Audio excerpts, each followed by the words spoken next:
this crazy deck from Matthew Pike, who had no buys, mind you.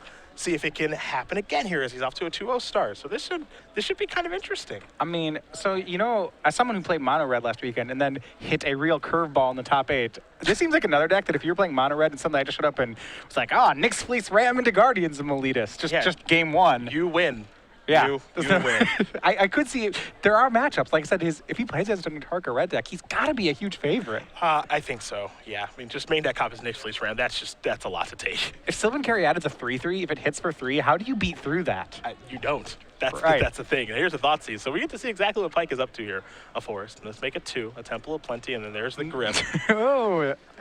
And now if you're Joe, you see, there we go, Guardians of Meletus. So here's the question, and I'm wondering, and we won't know, but if you're in Joe, can you look at this hand, can you figure out that you're playing against an Assault Formation deck? Well, I imagine that Joe's pretty in touch with things, given just how much Magic he has been playing over the past, handful of years, and he's going to take a look at the Guardians. He'll read that one, and we will bring it up, as it looks like that card does have Defender. Joe with a little bit of a smile here. I think he knows what his opponent's up to. Now, what card do you take with the Thoughtseize? I have no clue. Yeah. Well, if the Guardians wasn't in this hand, maybe Matthew would have disguised his strategy. But the Guardians is a tip of there's no deck that can play this that doesn't have Assault Formation. Yeah. That's the one thing. I agree with you. If the hand was like 4 lands, the Nyx Fleece Ram Caryatid, Banishing Light, you're like, okay, you're like some funky Abzan deck. Maybe, all right. Maybe you're Bant, or I don't even know. Yeah, you're some weird deck. I don't know. You like Nyx Fleece Ram more than the average person, I guess.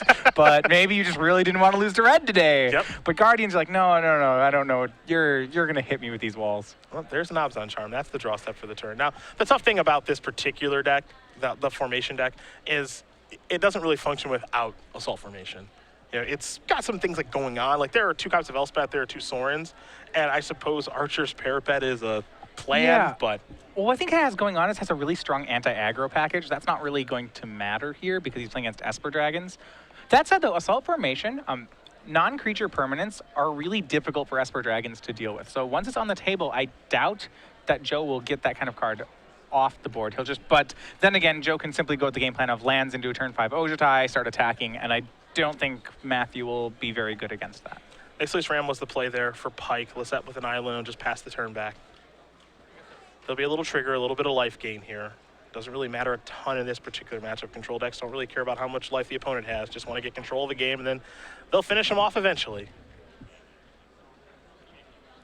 Yeah, the advantage of this deck is its aggro matchup.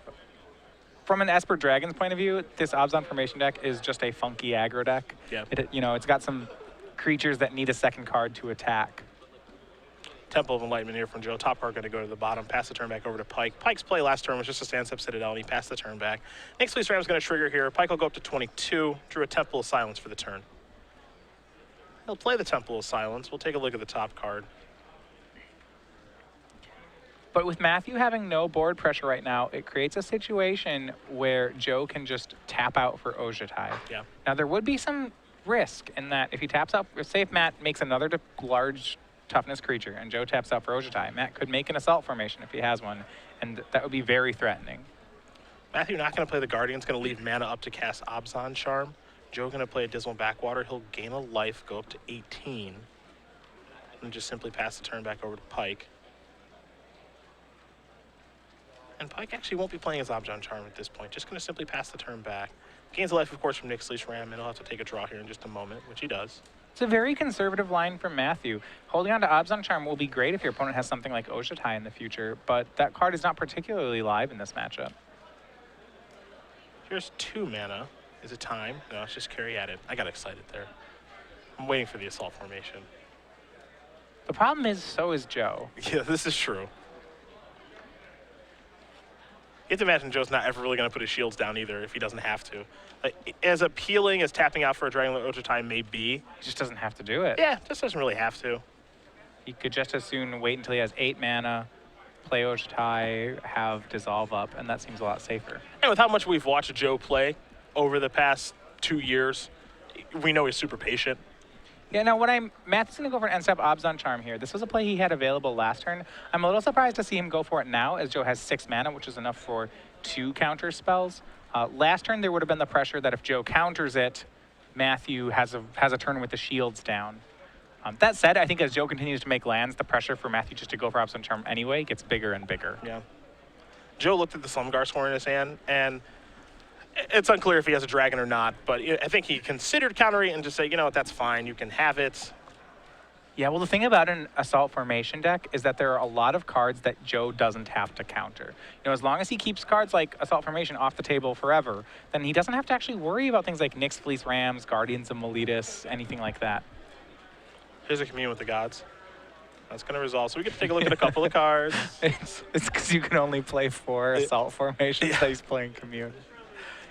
You're easily amused. We have found it. I was trying to think about, okay, why are you playing Commune? And I was like, oh, it's because he needs to find enchantments. There it is. The red herring. Why Matthew is playing all these toughness creatures. Joe's going to take a look, make sure he knows exactly what's going on, and now we have a better idea of Assault Formation is exactly what this deck is built around. If it does get into play, the deck is rather good. Joe's job is to make sure that never happens. I would be shocked if that card ever resolves. He'll give it a shot. Absolutely not. I mean, I suppose Joe may not have a counter. That is, I mean, the problem with Matthew's situation is that if Joe, it's not like. Oh no. Oh, okay. It did get in. Okay. Were all of Joe's counters Silumgar Scorns? I think he has Scorn, just no dragon. Wow. Yeah, because he has a Scorn in his hand. Yeah, he just has no dragon. Okay, all right. Well, he's going to take a ton of damage. By that, I mean he's going to take 8 right off the bat. Yeah, Joe's at 10. Now he's going to cast Dig through time. And with how his graveyard was lined up, he couldn't do something like cast Dig into a dragon and cast Scorn. He's only had 2 cards in his graveyard. So it turns out Joe's hand was just pretty weak. He was very good at killing creatures, but not good at killing Assault Formation.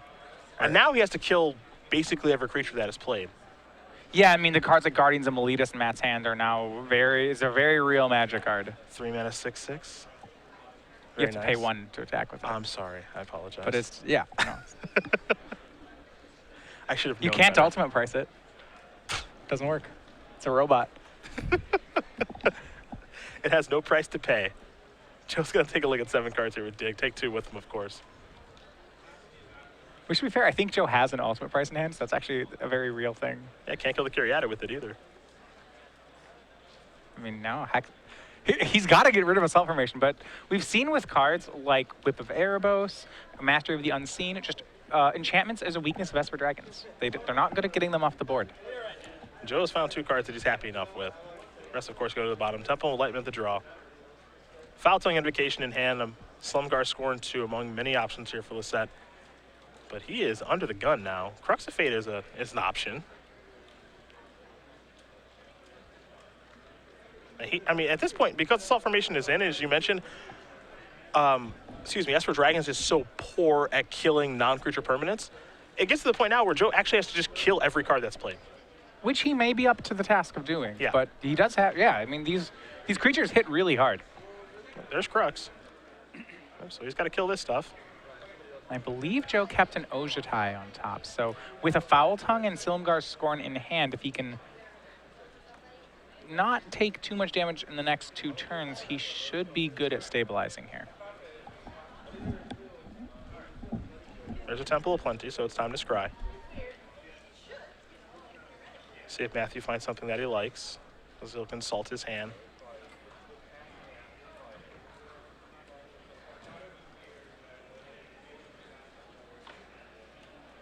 That top card, still deciding. Must be a tough one. Looks like it's headed to the bottom. Yep, it is. Let's see what's next. What else do we have to reload with? He has Banishing Light, Obs on Charm, Guardians of Meletus, and Plains. So looks like he'll go for the Guardians with the expectation that he'll use Obs on Charm. He may just want to fire that off now if he's just going to use the draw 2 mode for it. There's no reason to end step it. He's going to wait for now. Lossett's going to draw. There's that Dragonlord Ojutai that you mentioned. This one backwater looks like it's going to be the land. Lossett's going to go to 11. Yeah, by not now. So now if he goes to the Obs on Charm, Joe will have the option of Silumgar scorning it. That said, Joe may not. There aren't so many strong cards in Matthew's deck that he could just let the Obs on Charm resolve and then counter anything problematic down the road. So Joe take another look at his assault formation, just wants to make sure that he knows exactly what this thing does. Did not expect to be playing against this today, that's for sure. It is a mix between Rolling Stones and Doran the Siege Tower. Creatures, it makes combat very easy. Creatures just fight with their toughness. So, Yep. Guardians is a 6. And Joel pass the turn back. Foul Tongue Invocation at the ready. Yes, he has Foul Tongue Invocation, Silumgar's Scorn at the very least. And a dragon to reveal for both. So that's good. Matthew, I believe with 2 lands, Vanishing Light, and an Abzan Charm. Well, here comes the Guardians. It's going to attack. Hiya. There'll be a very Foul Tongue Invocation here in just a moment. Yep, Foul Tongue, revealing Ojutai. So Joe's going to gain some life off of this exchange. These Dragon Matters cards are all actually quite good. Even though we haven't seen much of Orator of Ojutai, the rest, of course, Foul Tongue, Silumgar Scorn, Draconic Roar, those cards have been really good. We haven't seen Safeguard Sentinels much yet. I think that's the last one of the set. Yeah. Here's 5 mana. Joe feeling confident enough to play Dragonlord Ojutai makes sense. Yeah, well, he drew another copy of Foul Tongue Invocation that turn. So the fact that Matt didn't play a creature last turn is some good safety for Joe. He has Silumgar Scorn still at the ready. He has Foul Tongue here. And getting Ojutai down is pretty important. 2 mana here for Pike. He'll play Sylvan Caryatid. What I like is that Joe is not forced to answer Caryatid if he doesn't want to. Just racing with Ojutai, that's a race that Joe will actually win. Yeah. And again, when we've seen Joe play control decks, be it Miracles and Legacy or any of the Revelation decks that he's played in Standard and previous formats, and it wouldn't surprise him with this one either. He's just very patient with how he uses his answers.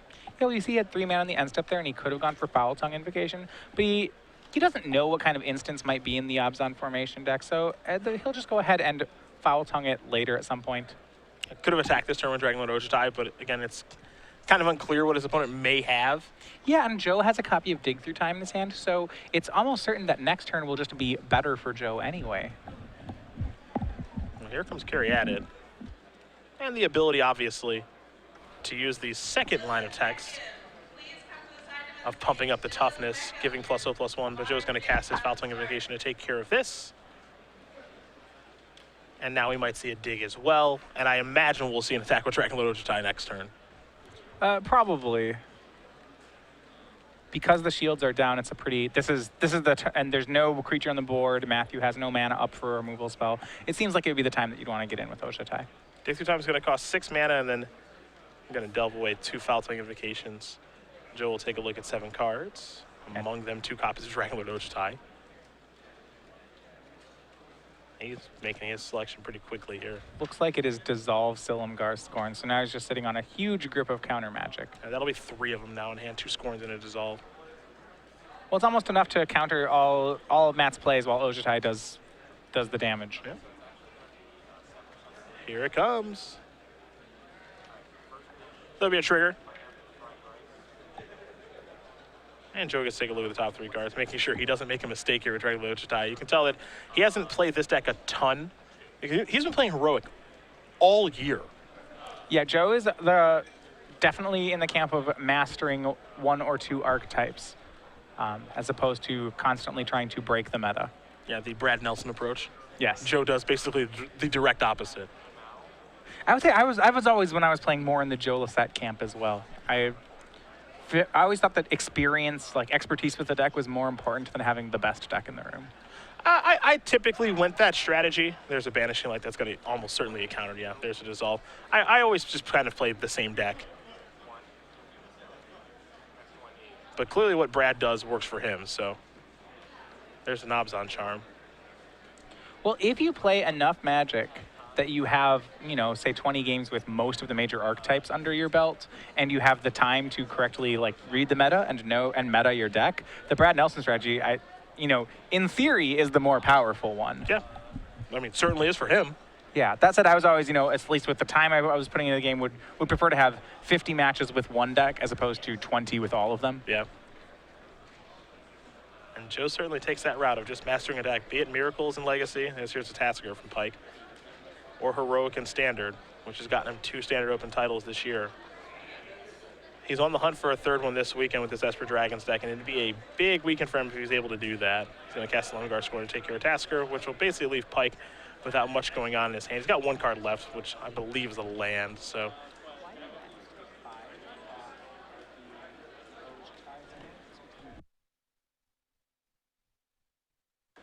In comes Ojutai again. Matthew down to 12, taking 5 off Ojutai.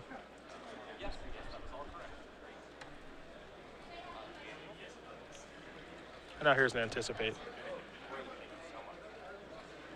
So we'll take a look at 3 cards.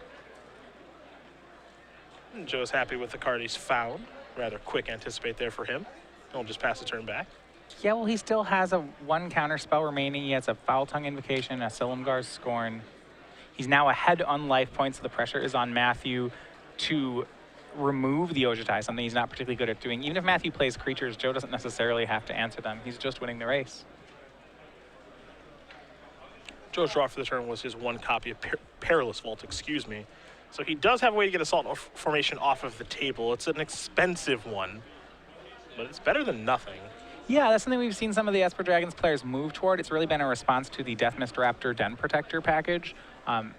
The original Esper Dragons list, the ones that we saw do well at the Pro Tour, do well at some of the European GPs, were very soft to these kind of permanents, so we're starting to see Perilous Vault sneak into the main decks.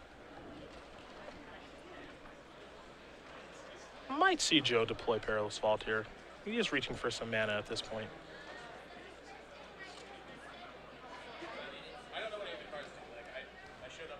Yeah, he'll play a Vault. Pass the turn back. Just wants to make sure nothing goes wrong. Pike will draw a card, and it looks like he's going to see the game. So Joe Lossett's going to win game number 1 here over Matthew Pike. Esper Dragons up a game here over Assault Formation.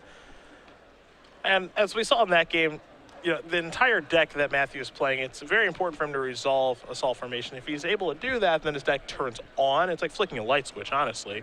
If he doesn't have it, his deck doesn't do very much. Though, curious to see if he has anything going in his sideboard maybe to turn things around. Yeah, so this is going to be a difficult matchup, and I mentioned this before, that he is still, in Joe's eyes, a creature deck, but it's a creature deck with a weak spot. If you can get rid of Assault Formation, then Matthew's creatures don't do anything. So Matthew, once he has Formation in play, he's a reasonable aggro deck here. I think in a lot of ways he's like Obzon aggro against Joe. He's playing really undercosted beaters, you know.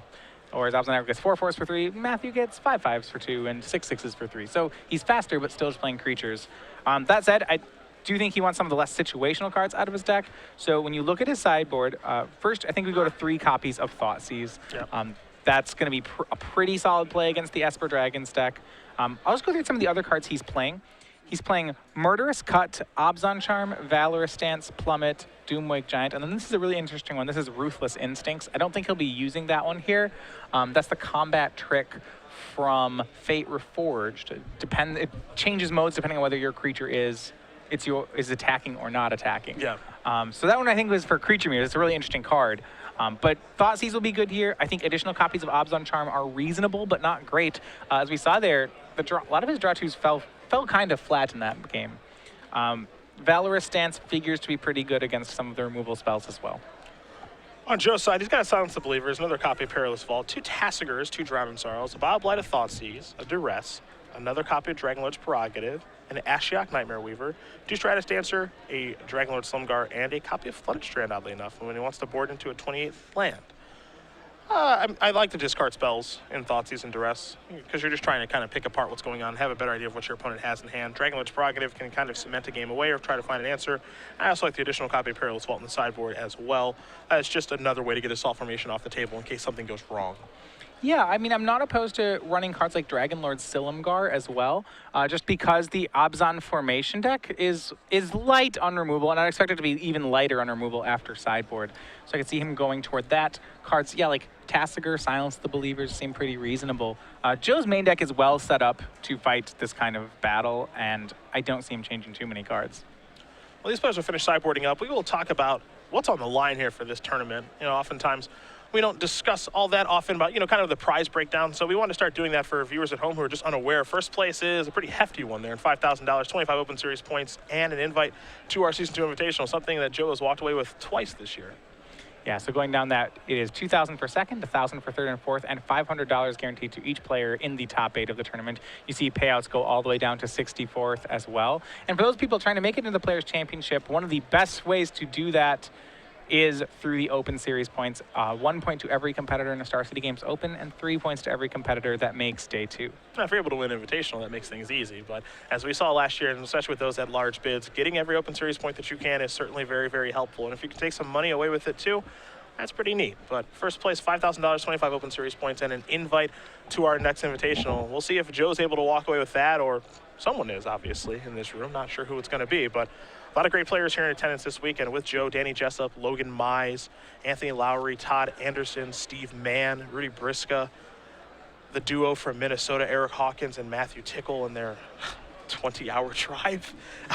Jerry Thompson, Joe Bass, Ruben Bressler, Tannen Grace, Justin Uppel, former Standard Open champion in Dallas, Hal Brady as well. So pretty good group of players here this weekend. Going to be a lot of fun to watch as we're in our 3rd round of action here from Dallas.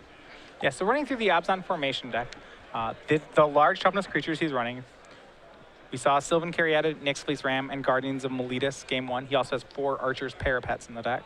That's the core of his creatures. The spells in the deck, it's 4 of Assault Formation, Banishing Light, and Commune with the Gods. Banishing Light, we saw him kind of get one of those stranded in his hand that game. Has some supplemental cards, 2 Sorin, 2 Elspeth, 1 Collected Company, and 2 copies of Abzan Charm. I'm very interested to see what Collected Company is going to do this weekend. It's a card that's really picking up in popularity across multiple formats. And there was kind of a crazy 4-color Collected Company deck that did well last weekend. Ended up getting 11th place at the Grand Prix. So I don't know if we're going to see that here or not. I know a lot of people have been brewing with Collected Company. It is a very powerful card. Yeah, well, we saw Green-White Company making it into the top 8 of the Grand Prix last weekend as well. It is a powerful card, but one of the things, and I always stress this, is that the restriction is bigger than it looks. You really can't, you want to, like, for example, in Matthew's deck, he's running an 18 creature deck, and some of the creatures can't even get hit by Collected Company. This is a deck with only 15 live targets for it. I'm very wary of running Collected Company in this kind of strategy. That's why I only say 1, I think. It can be very powerful, no question. Dismal backwater there for Joe. He's at 21. Pike started off with a Temple of Plenty as game number 2 is underway here. To play it, you need to have, and you can just break down the numbers on it. There has to be a reasonable chance that you're getting 2 creatures off it. That would be great if you could make that play. Sword on 2 mana would be pretty good. Assault Formation on 2 mana, still pretty good. The question is, would you make a vampire or immediately start going for the emblem? I'm going upstairs. All right. Yeah, I'm going for the ultimate if I could play 2 mana Sorin. Another dismal backwater. Joe go up to 22 and just pass the turn back. I do like that Pike was able to put down the Assault Formation under Thoughtseize and under a counter spell. No, it's very important. It's so important to his deck. There's a Blossoming Sands. Gain of life. See if he's got a defender to play. Caryatid, Nyx Fleece Ram, anything going on? Looks like the answer is no. I wonder with his deck, how much pressure there is to just keep any opening hand with a turn 2 Assault Formation. I think you have to. Right, so even if he doesn't have any of the early creatures, it's really unfortunate that he doesn't have a creature in the first 3 turns, but because Assault Formation is just that important, he has to make the play anyway. Yeah, I think you're left with basically no choice. If your hand has Assault Formation, like if it's a 1-lander with Assault Formation, you probably have to keep. There's an Ashiok. Because your deck doesn't really function without the card. Especially, I would say your deck doesn't function in a matchup like this without the card. Against like maybe a red aggro deck, your deck can probably function okay, but against a deck like this, your deck doesn't do anything unless it has Assault Formation. Ashiok pretty powerful here. It did only hit 3 lands, but Ashiok on an empty board is really powerful. We'll see whether or not Matthew kept in any of his copies of Banishing Light. This is tough. No black mana, so he can't play the Sorin this turn either. Ashiok's just going to keep ticking up here for Lossett. It's up to 7. Here come 3 cards. A Caryatid, an Abzan Charm, and a Sansep Citadel. So Caryatid will go with the Ashiok because that's a card that Joe can return. The rest he cannot. Another Dismal Backwater. Up to 23 here for Lossett. Yeah, and you see Lossett sitting back on a copy of Hero's Downfall and Dissolve in his hand and has the mana to cast both. This is the spot he wants to be in. Well, Matthew had his key card, but the price of it looks like the hand he kept is that it had no follow-up. And as he spent 2 turns doing nothing with his mana, these dissolves and downfalls are just becoming too powerful. Yep. So all he can do is just play a land and pass the turn back. Unless that's going to take up the Ashiok. 3 more cards coming. Temple of Silence, a Forest, and an Archer's Parapet. With these kind of creatures, it's really uncertain that Joe will ever want to make any of them off of Ashiok. I like getting maybe a little frisky with the Parapet, bring that back. But yeah, I mean, Joe can even activate it. Yeah, start slinging some arrows. Yeah, 3 turns in a row, Matthew has not used his mana. Yep. I think it might be a 4th one now. Now he's finally reaching. Carry added. It's not even clear that Joe has to answer this. He does have a dissolve, but I think given the fact that he has a Foul Tongue Invocation in hand, I think he is more than happy answering it that way. He'll start by sacrificing Polluted Delta, losing a life and getting either an island or a swamp out of his deck. Or he has an Archer's Parapet under the Ashiok, like baby. you mentioned. Yes. Play a little D and then start firing away. You can't see me, but I'm actually doing an Archer motion right now. I feel like I'm in Final Fantasy Tactics, just shooting bows and arrows. I'm a big fan of the Parapet. Like that card limited a lot. There's a Foul Tongue Invocation. I'm going to reveal a Dragon Lord Ojutai. This is what we call a really bad matchup. Yeah. He's a funky Obzon aggro deck here. And when you think about the draws that Obzon aggro needs, when it plays Esper Dragons, it's the Fleecemane Lion, Rakshasa Death Dealer draws. But Matthew he's like an Obzon aggro deck that can never get those draws. Yeah. Next Fleece Ram, one of the cards there from Ashiok. We might see an ultimate here next turn. Pike will draw. We've seen ultimate, presuming Joe's even worried about any of the cards in Matthew's hand, which I'm not sure Joe is. And all Pike can do is pass the turn back. I think Matthew is stuck here with all cards that require black mana. He's got a Sword in his hand. He's got an Obzon Charm too. And yeah, I think Joe's just going to fire this off. Because now, when your opponent has no cards, it's just, okay, I'll just cast whatever I want to. Another Assault Formation, a Plummet. Yeah, just a bunch of stuff. A Thought Seize. They're all gone now. I'm just a little surprised to see Plummet in. I understand that it's really good against Ojutai. The problem is that if that's the game that Joe wants to play, if you're trying to kill his Ojutais with 1/1 removal, Joe's not going to let you do that. Here's Commune with the Gods. Urborg is 1, Sidisi is 2, Jamoka is 3, Thoughtseize is 4, Swamp is 5. Great cards, but it's unlikely that Joe doesn't just have a Hero's Downfall. Yeah. Dragon Lord Jamoka was the selection with the Commune. Here's an attack.